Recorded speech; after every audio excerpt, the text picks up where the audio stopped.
শামীম হোসেন পাটোয়ারি জাতীয় দলের আশেপাশে থাকা ক্রিকেটারদের মধ্যে যার ফিটনেস লেভেলে সবার চেয়ে খারাপ অবস্থা। গত বছরের আগস্টে ক্রিকেটারদের ইয়ো টেস্টে সবচেয়ে কম মার্কস পেয়েছিলেন তিনি। চলতি বছরে এপ্রিলেও ফিটনেস টেস্টে ফেল করেছেন শামীম। এজন্য তাকে ভাতের হোটেল বলেও কটাক্ষ শুনতে হয়। তবে এবার যেন নিজেকে আলাদাভাবে চেনানোর পণ করেছেন বাংলাদেশের অনূর্ধ্ব 19 বিশ্বকাপ জয়ী এই ক্রিকেটার। তাই তো ফিটনেস ট্রেনিংয়ের জন্য বেছে নিলেন মিরপুর শেরে বাংলা গ্যালারির সিঁড়িগুলোকে।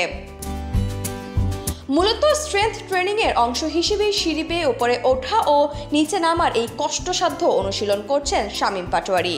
কিছুদিন ধরে মিরপুর দেশীয় কোচদের সাথে স্কিল ট্রেনিং নিয়ে কাজ করার সময় আবারও উঠে আসে তার ফিটনেস ইস্যু।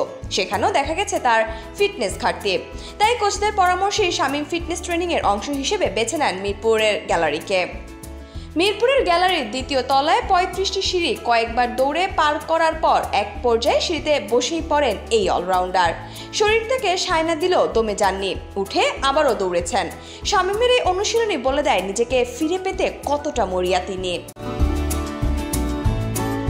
2020 সালে অনূর্ধ্ব 19 দলের হয়ে বিশ্বকাপ জিতেছিলেন শামীম হোসেন পাটোয়ারি। এরপর দ্রুতই জাতীয় দলে ডাক পেয়ে যান এই তরুণ মিডল অর্ডার ব্যাটার। ব্যাকরণ বহির্ভূত শটে দ্রুত রান তোলার পাশাপাশি ফিল্ডিংটাও পারেন দারুণ। শর্টার ভার্সনে কার্যকরী ক্রিকেটার হবেন বলে আশা করা হলেও প্রতিশ্রুতি পূরণে ব্যর্থ শামীম। জাতীয় দলে এখনও জায়গা পাকাপোক্ত করতে পারেননি তিনি। শামীম পাটোয়ারিকে নিয়ে ম্যানেজমেন্টের পরিকল্পনা মোটামুটি পরিষ্কারই। দ্রুত রান তুলে প্রতিপক্ষকে চাপে ফেলার দায়িত্বটা তাকে দিতে চাইলেও এই তরুণ আস্থার প্রতিদ্বন্দ্বিতে ব্যর্থ। টি-20 বিশ্বকাপে সুযোগ পেয়েও ব্যর্থ। এরপর ঘরোয়া ক্রিকেটে পারফর্ম করে জাতীয় দলে ফের ব্যর্থতাই উপহার দিয়েছেন শামীম পাটোয়ারি। তবে তাকে এত সহজে ছেড়ে দিতে চায় না নির্বাচকরা।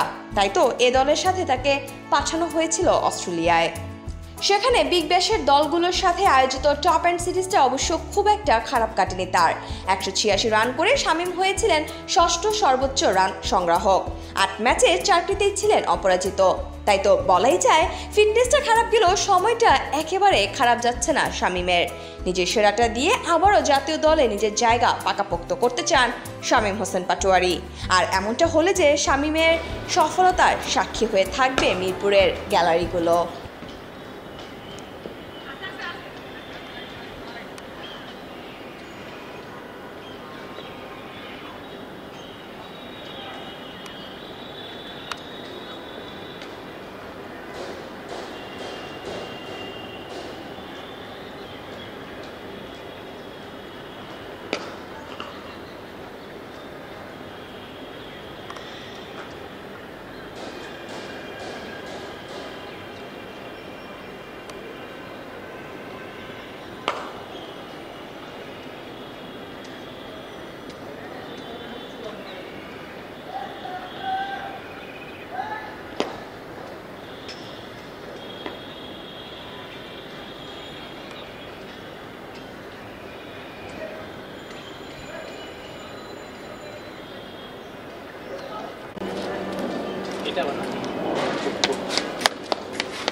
Slow jog.